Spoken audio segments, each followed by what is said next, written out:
Good morning, good afternoon, and good evening, everybody. Once again, Joe Nice coming to you as always live and direct on a January 15, 2021, January 15, 2021, January 152021. Today, Martin Luther King's birthday. Today was his date of birth. He would have been 92 years old today. It's important that we all remember his teachings, his example, his lessons of nonviolent direct action, and his willingness to fight for humanity, freedom, equality, and survival for not just Black people, but all people who have been marginalized and terrorized throughout the United States and around the world. I want to make sure that we understand that. And on Monday, I'll spend a lot more time speaking about Dr. Martin Luther King Jr. and his life and his legacy on Monday's edition of the Live and Direct Chat series. Today is his date of birth. On Monday, we observe his holiday. Everybody's off. Nobody's going to school. None of the mail moves, nothing like that. So we'll talk about him, Dr. Martin Luther King Jr., a bit more on Monday. So I want to spend a little bit of time speaking today about the latest announcement from President-elect Joe Biden, the stimulus plan. I'm sure you all saw or might have seen some information about that. I want to break all that down to you because everyone's going to say, hey, you know what? Yay, stimulus plan. Don't fall for it. Don't fall for it. All right, it's a $1.9 trillion package. 1.9 trillion with a T, $trillion package. It's a $1,400 checks. Now, all of us, about a month ago during the Georgia Senate races, it was, hey, $2,000 checks for everybody. Now it's, we'll make up that $2,000. We'll give you an extra $1,400 on the $600 you've already received. It's not what we were promised. We were promised $2,000 checks. We vote for you, we get $2,000 checks, not layaway. No. $2,000 checks. It's what we're supposed to be getting. Now all of a sudden it's $1,400. It's a $15 minimum wage, which is wholly inadequate, but it's certainly better than the $7.25 or $7.50 that people are getting for a minimum wage now. So that's good. $400 a week until September 21, 2021. $400 a week. That's not enough. We were getting $600 a week under the CARES Act. Well, all of a sudden it is now $400. $3 billion for WIC. WIC is a federal program called Women, Infants, and Children. This program helps mothers who have recently had a baby or are about to have a baby with pre- and postpartum education, dietary instruction, nutrition education, healthcare referrals, and the ability to buy food. Really formula. $1 billion of nutrition help for United States territories. There is $130 billion to reopen schools, $350 billion to reopen to states. There's an eviction moratorium until September 21st.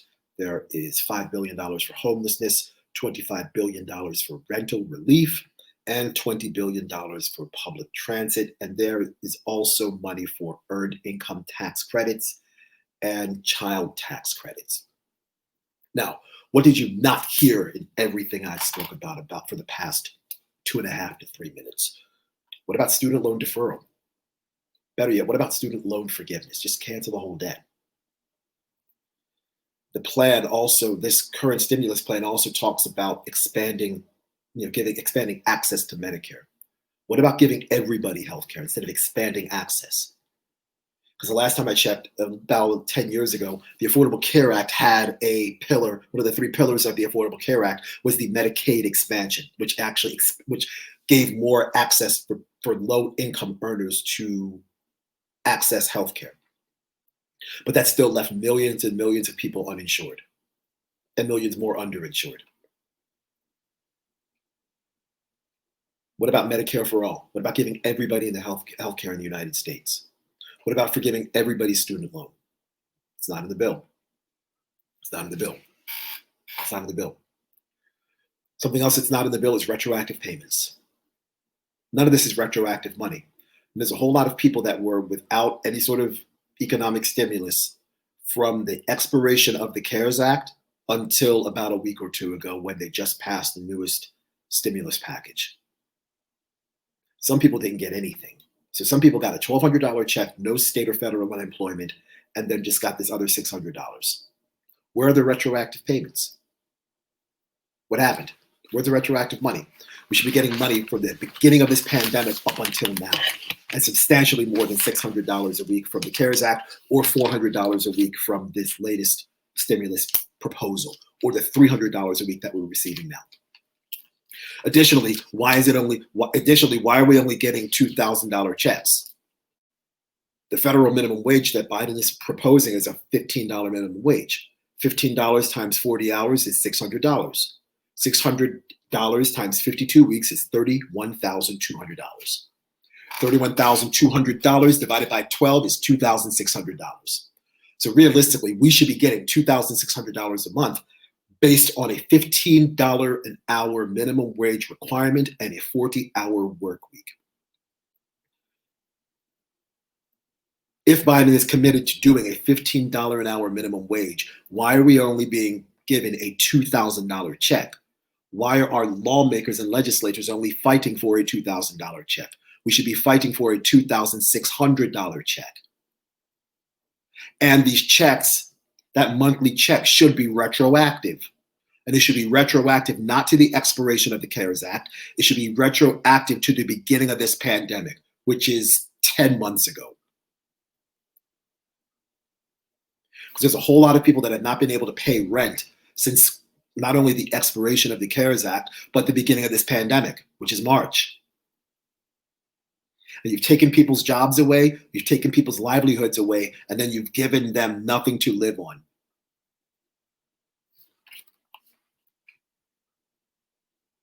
And the worst part of all of this, actually, the worst part of all of this was probably back in September, maybe October. Nancy Pelosi had a $1.8 trillion stimulus bill that the White House was willing to accept. The White House said, hey, look, Nancy, here you go. And this was negotiated by Steve Mnuchin and Larry Kudlow, who were two of Trump's minions. He said, here's $1.8 trillion. $400 a week retroactive to the beginning of the pandemic. Actually, I think retroactive to the end of the CARES Act, which was July 31, $1,200 stimulus checks for everybody. And I think that proposal was going to expire about 2 weeks ago. It was going to expire, I think December 31st. Pelosi said, no, I don't want that. I want $2.2 trillion. Then she again, with all her master negotiator skills, says, hey, you know what? Okay, we'll do this. We'll do $600 a week, and we'll do $600 checks. We'll do $300 a week in addition to your state benefits for 10 or 11 weeks. And the only reason we got $600 is because Bernie Sanders was fighting for it. Bernie Sanders and Josh Hawley, who is a Republican senator, were fighting for $600 checks. And they were actually fighting for $1,200 checks. And they were able to negotiate $600 checks. If they weren't willing to put their necks on the line and say, hey, look, people need $1,200 checks, it's entirely possible that there would have been no checks and just unemployment benefit payments of $300 a week for realistically 10 or 11 weeks, and then whatever your state adds to it. Now, Biden comes in and says, hey, we're going to have bold action. And Nancy Pelosi says, this is a down payment on what we're going to do for the American people. And his bold action is only slightly better than what Steve Mnuchin and Larry Kudlow offered Nancy Pelosi at the end of September into October. This isn't bold action. This isn't anything. This is inadequate. To make matters worse, Donald Trump could have come up with this plan on his own without having to use Steve Mnuchin or Larry Kudlow. He could have said, hey, look, Nancy, here's $2 trillion. Here's $2 trillion. And Nancy Pelosi still wouldn't have taken it because she was more concerned about politics than actually helping American people. And that's a damn shame. It's a damn shame. And on top of all of this, Joe Biden is the reason we have all these issues. Joe Biden is the architect of all of these neoliberal policies and all these austerity measures that have us in current day 2021 America, with all of the socioeconomic despair that pervades the United States. Joe Biden is the architect of all of that. Joe Biden wrote the crime bill. Joe Biden wrote the crack legislation, the crack bill of 1988, which put mandatory minimum prison sentences on everybody. Joe Biden made discharging medical bills and student loans by bankruptcy forbidden. So if you got a medical bill that you can't pay, you can't discharge it with bankruptcy. And you can't do that with student loans either. Joe Biden supported the repeal of Glass-Steagall, which created the financial crisis of 2008, made the banks bigger, and then when the banks got too big to fail, Obama bailed out the banks by kicking a whole bunch of people out of their houses.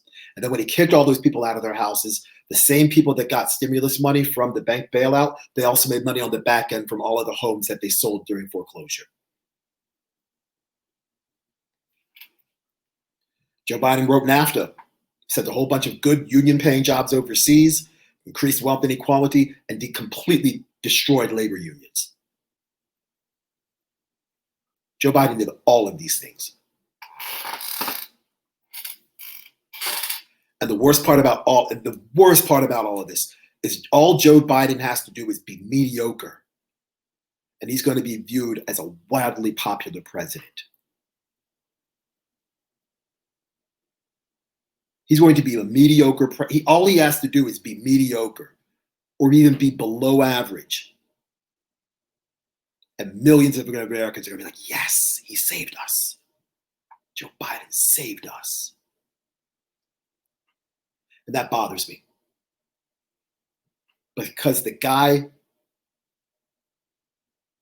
that started the fire, or at least contributed to starting this fire, shouldn't get credit for putting out the fire. I'm going to say that again. The guy who contributed to starting this fire, or in some cases actually started the fire, should not get credit for putting out the fire. And that's Joe Biden. America has 4 crises to deal with. We have a biological crisis, we have an economic crisis, we have a financial crisis, and we have a social crisis. And Joe Biden is going to be viewed as a hero because he somehow saved us from all of these crises simply by being mediocre, simply by being average. I want Joe Biden to be successful, but at the same time, I don't want him getting all the credit because of problems that he helped to create. And Joe Biden helped to create these problems. And now all of a sudden, Joe Biden is going to be the man in charge to pull us out of all of this. So again, when you see that the mainstream media says, hey, you know what, this is a great stimulus plan. This is awesome. This is wonderful. This is amazing. Don't fall for it. Don't fall for it. Because if the richest 1,000 people in the United States and the biggest banks in America can get $4.7 trillion, $4.7 trillion between the HEALS Act, the CARES Act, and the HEROES Act, the American people deserve more than $1.9 trillion. Way more.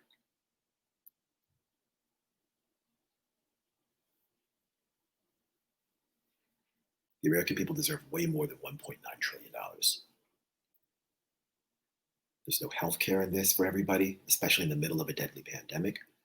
There's no student loan forgiveness when people haven't been able to make their student loan payments. None of that is in there.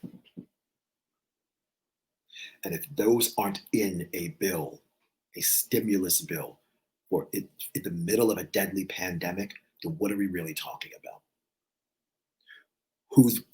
What is he really doing? Who is he really helping?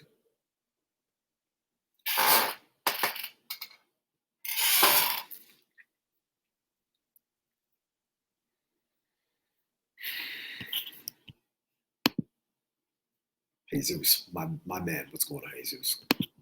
Carter saying Biden swooping in like a hero. What a load of shit. I agree. He's no hero. And he's not your friend.